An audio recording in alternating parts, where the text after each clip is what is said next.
Olá, você que me segue no Rodrigo Silva Arqueologia, que bom estarmos de volta aqui para o nosso bate-papo semanal sobre Bíblia, teologia, história, contexto e arqueologia. E você está vendo onde eu estou, olha que cenário bonito. Eu estou unindo o útil ao agradável. Já que eu estou com a minha biblioteca ainda desmontada, vocês já devem ter visto aí no Instagram, porque eu coloquei que eu estou com caixa para todo lado, tá uma bagunça ali em casa, uma bagunça organizada. Minha esposa está me ajudando a organizar os livros ali na prateleira, mas botar tudo de novo no lugar não é fácil. Então em breve eu vou estar gravando os vídeos lá da minha biblioteca nova, que estou muito feliz. Mas hoje, já que eu estou gravando as aulas para o curso A Bíblia Comentada com Rodrigo Silva, eu aproveitei o cenário da aula. Olha que legal, muitas coisas que vocês estão vendo aqui é do museu. Olha esse Anubis aqui, é parte do acervo do Museu do NASP, que ainda não está exposto. Quando o museu estiver terminado, ele vai estar exposto. Aqui eu tenho também um pedaço, isso aqui é original, isso aqui é persa, perdão, isso aqui é grego, um pedaço de um escudo grego. Tá vendo? Ele está até furado aqui, isso aqui foi furado numa batalha grega. Isso aqui data de pelo menos 2.300 anos. Aqui eu tenho também um vaso mais antigo ainda, do período do ferro. Isso aqui data de 3.200 anos. E assim a gente vai colocando o cenário com peças do museu para acompanhar o curso da Bíblia Comentada com Rodrigo Silva. Aliás, já que eu estou falando do curso, amanhã, às 20 horas, dia 20 de setembro, às 20 horas, eu terei uma live toda especial, onde eu vou contar para você tudo o que eu aprendi nesses últimos meses pelo Oriente Médio e responder algumas perguntas que as pessoas fazem. Como é que surgiu o Oriente Médio? Por que há tanta briga de palestinos contra judeus? O que é Hezbollah? O que é Hamas? Quer saber tudo isso? Amanhã, às 20 horas, aqui no meu canal do YouTube. Você é meu convidado, tá certo? Aliás, eu vou até deixar aqui também no descritor um link para você saber mais detalhes sobre essa live. Mas hoje eu quero falar com vocês sobre alguns manuscritos muito raros que foram encontrados, ou pelo menos que vieram a público recentemente em Israel. Eu já fiz um vídeo passado, há meses atrás, falando sobre os achados aqui do deserto da Judeia, e o deserto, que você não vê nada, nos traz boas surpresas para a arqueologia. Por exemplo, você se lembra que eu falei desse achado aqui na Caverna do Horror, onde Bar Kokhba se refugiou com os seus homens e tudo mais? Nessa Caverna do Horror, eles estavam fazendo esse trabalho aqui de arqueologia, e aqui é um paredão. Só pode descer aqui de rapel. É um trabalho que o Departamento de Antiguidades de Israel estava fazendo durante a pandemia para prevenir o roubo de antiguidades em Israel.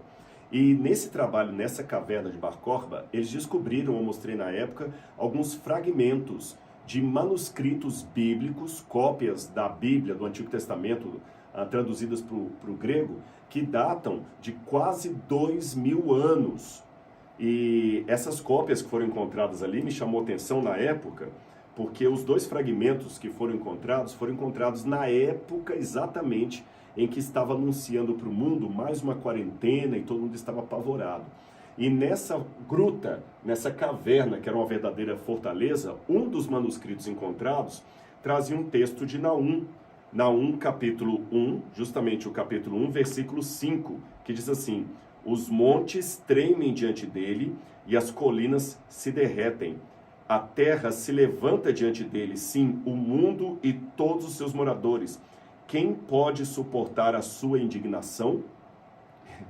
Parece até que foi mais do que mera coincidência o achado desses fragmentos bíblicos de 2.000 anos, justamente na época em que o mundo estava assustado com a pandemia. E o outro fragmento que foi encontrado, pequenininho também, foi de Zacarias capítulo 8, versículo 16. Deixa eu pegar aqui, Zacarias capítulo 8, que foi encontrado ali também naquela caverna. Diz assim: eis as coisas que vocês devem fazer, que cada um fale a verdade para o seu próximo. Nos tribunais, julguem com justiça. Como isso é importante para o Brasil de hoje, hein? Segundo a verdade, em favor da paz. Que ninguém faça planos para prejudicar o seu próximo, nem ame o juramento falso, porque eu odeio estas coisas, diz o Senhor. E é interessante que esse diz o Senhor é uma advertência para a época da pandemia e para hoje também. Justamente na época em que muitas pessoas estavam roubando na questão aí do Covid, você sabe, né? Muitos respiradores e tudo mais. Deus permite que lá em Israel se encontre essa advertência de 2000 anos, mas tão atual. Bom, isso aqui foi apenas um preâmbulo, mas eu quero falar com você de outro manuscrito, não bíblico dessa vez, porém muito raro, que foi divulgado em Israel pelo Departamento de Antiguidades agora, recentemente, há poucos dias. Eu estava esperando a segunda-feira para mostrar para você.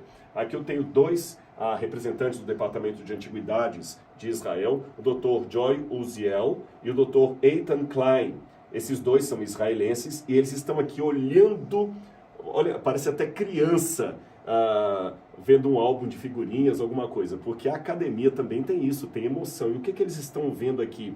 Um fragmento pequenininho desse tamanho, que é um raro manuscrito em hebraico, datado de aproximadamente 700 anos antes de Cristo, em torno de 2.700 anos. É um dos manuscritos mais raros e antigos que nós temos. A gente fala em arqueologia, datado da época do primeiro templo. Quando a gente faz a cronologia de Israel, o primeiro templo foi aquele construído por Salomão e destruído por Nabucodonosor em 587 a.C. E o segundo templo foi aquele que foi reconstruído na época de Zorobabel, embelezado na época de Herodes e destruído pelos romanos no ano 70. Então Jesus viveu na época do segundo templo. Mas esse manuscrito aqui é da época do primeiro templo, ou seja, quando esse texto foi copiado, quem estava exercendo o sacerdócio era no templo que Salomão tinha construído em Jerusalém, ou seja, 2.700 anos. Incrivelmente bem preservado. Esse manuscrito, ele é interessante a história dele, porque ele foi encontrado em Israel, ele pertenceu ao acervo do Museu Rockefeller nos anos 50. Quem já foi para Jerusalém comigo, eu sempre mostro onde fica o Museu Rockefeller, e quem já viajou em outras caravanas deve saber ali, perto da Porta de Damasco, você vai descendo ali da Porta de Damasco, pegando a estrada como se fosse para o Monte das Oliveiras, você tem à sua esquerda uma bandeirinha de Israel, lá uma casinha, ali funcionava o Instituto Rockefeller, um escritório do Departamento de Antiguidades de Israel fica ali, naquele local. Ali que eu pegava, no passado, a autorização para tirar as peças de Israel e trazer para o Brasil, que hoje fazem parte do acervo do Museu do NASP. E ali no Museu Rockefeller, nos anos 50, estava esse manuscrito, mas por alguma razão, ele foi parar na mão de um vendedor de antiguidades que vendeu para uma senhora, e essa senhora ficou com ele durante muito tempo, e quando essa mulher morreu, ela doou esse manuscrito, esse fragmento para o filho dela. E o filho, com uma mente muito lúcida, eu parabenizo esse rapaz, o nome dele não foi divulgado, pelo menos nas fontes que eu vi, quando o pessoal de Israel falou comigo, mas eu parabenizo esse rapaz, não vai chegar até ele, porque ele nem fala português, mas ele pegou o manuscrito e falou, olha, entrou em contato com o Departamento de Antiguidades em Israel, falou, eu acho que é mais seguro esse fragmento estar com vocês do que na minha mão, numa coleção particular. Israel recebeu, analisaram, e aqui está o manuscrito ampliado. Então você vê que ele é bem pequenininho, olha a mão aqui do especialista, e ele ampliado. Isso aqui é a letra hebraica, aliás, uma letra muito bem escrita, datada da época do rei Josias, por exemplo. A aula que eu gravei hoje aqui, eu comecei a falar a aula sobre o Deuteronômio, eu mostrei aquele período em que o livro da lei foi descoberto por Ilquias, na época do rei Josias. Pois bem, quem escreveu este texto aqui é daquela época. Quem sabe alguém que conheceu pessoalmente o rei Josias, ou o profeta Jeremias, ou Ilquias, o sacerdote. Eu tenho muita dificuldade de ler isso aqui, porque além de estar em paleo-hebraico, é um paleo-hebraico cursivo, então não basta você saber ler hebraico, você tem que saber ler essa aqui. Eu consigo identificar algumas coisas, aqui parece um mem, e a primeira aqui dá para ler direitinho, eu consegui ler e está confirmado por eles. Aqui você tem um lamed, que é a preposição de pertencente a, e aqui você tem o yud, o shim, aqui você tem a letra mem, aqui você tem, parece que a letra Ain, e aqui você tem um Aleph, e aqui você tem um outro Lamed. Então, Le Ishmael.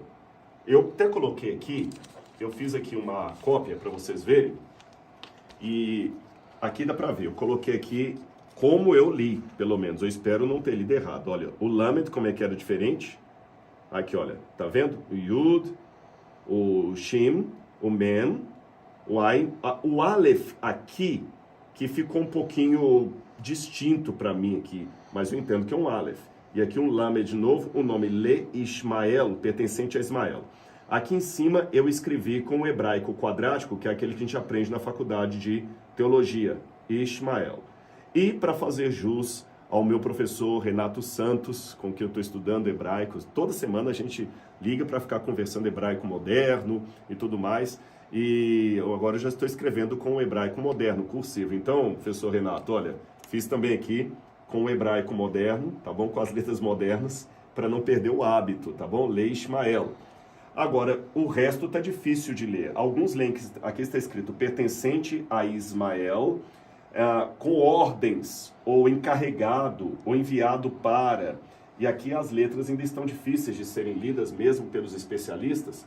A base está faltando, mas foi um documento. Qual a importância de algo tão pequeno? Bom, a arqueologia é feita de fragmentos de história, fragmentos que são muito importantes para nós. Esse documento lança muita luz sobre a atividade de escrita em Israel na época da monarquia. E nós temos outros documentos mais antigos que até desmentem algumas assertivas, ou algumas declarações, melhor dizendo, da alta crítica, que não havia atividade escribal em Israel. Muitos críticos da Bíblia diziam que é impossível a Bíblia ter sido escrita como os conservadores pensam, porque não havia atividade de escrita em Israel antes do 8º século a.C. Mas nós já encontramos vários indícios de documentos, frases, até um abecedário numa parede, datados do século X, da época de Davi, comprovando que Israel tinha sim uma atividade de escrita. Só que como era feita em papiro, esse papiro não sobreviveu a não ser em fragmentos assim. Hoje em Israel, você tem 3 papiros antigos datados do primeiro século, perdão, do primeiro templo, da época talvez do ano 1000 ao ano 587 a.C. Então você tem esse outro aqui, por exemplo, que é um bilhete, e se tem bilhete é porque muita gente escrevia. E aqui você tem no final o nome da cidade de Jerusalém, ó. Aqui é o Yud, tá bom? Yerushalayim. Eu vou ler para vocês como é que está aqui, olha. Eu coloquei, lógico, com as letras hebraicas modernas, aqui uma tradução em inglês como é que foi feito. Então aqui você tem, ó, Memat Hameler, do o rei, Mameler, né? Naartá, de algum homem chamado Naartá, Nevlin, Yaim. Nevlin significa o servo, a serva, o mordomo. E Yaim é a palavra para vinho. E aqui você tem o nome Jerusalém, mas está escrito Jerusalima, como eles pronunciavam Jerusalém, isto na época do primeiro templo. Ou seja, este aqui é um texto em hebraico mais antigo que nós temos contando o nome Jerusalém. E lá hoje, porque agora que esse texto foi repatriado, ele foi devolvido para Israel, esse aqui que é o texto do Ismael, esse aqui é o de Jerusalém que eu mencionei, e tem esse outro aqui que é um palimpsesto, esse é o mais antigo. O que é um palimpsesto? Como o manuscrito às vezes era raro, eles costumavam fazer o seguinte, eles pegavam o papiro, escreviam, mas no futuro, quando alguém queria aproveitar a folha que era muito cara, ele chegava com um estilete e raspava um pouco do papiro ali, como se fosse uma borracha, raspava mesmo, e reescrevia por cima, para aproveitar o papel. Era uma reciclagem. Então aqui nós temos, hoje, o texto antigo escrito embaixo e o texto mais novo escrito em cima. Então, se esse texto novo é do 7º século a.C., o que está embaixo é mais antigo ainda. São fragmentos como este que ajudam a contar a história da Bíblia Sagrada. Nenhum dos 3 textos é uma porção bíblica, mas ajudam a lançar luz para o contexto bíblico. Você gostou dessa informação, desse achado, ou dessa declaração, porque o achado foi mais antigo, né? Inédita em Jerusalém, que eu estou trazendo para você aqui? Tem muito mais coisas que a gente pode dizer para você. Aqui no canal do YouTube, você pode seguir também nas redes sociais do Instagram. Estou quase chegando a 1 milhão de seguidores no Instagram. Está faltando apenas o seu nome para eu ter 1 milhão lá e 2 milhões aqui, além de mais de 20 mil alunos estudando a Bíblia toda semana comigo no curso A Bíblia Comentada com Rodrigo Silva, que eu também vou deixar no descritor aqui. E não esqueça, anote aí na sua agenda, amanhã, dia 20, às 20 horas, nós temos uma live toda especial, onde eu vou contar para você tudo o que aconteceu comigo, o que eu aprendi nesses últimos meses que eu passei fora do Brasil, percorrendo o Oriente Médio. Um beijo no coração, não se esqueça de se inscrever no nosso canal, se gostar, deixe o seu like, tá bom? Deixe o seu like, o seu comentário, são muito bem-vindos. Um grande abraço e até o nosso próximo encontro, amanhã, às 20 horas. Tchau, tchau!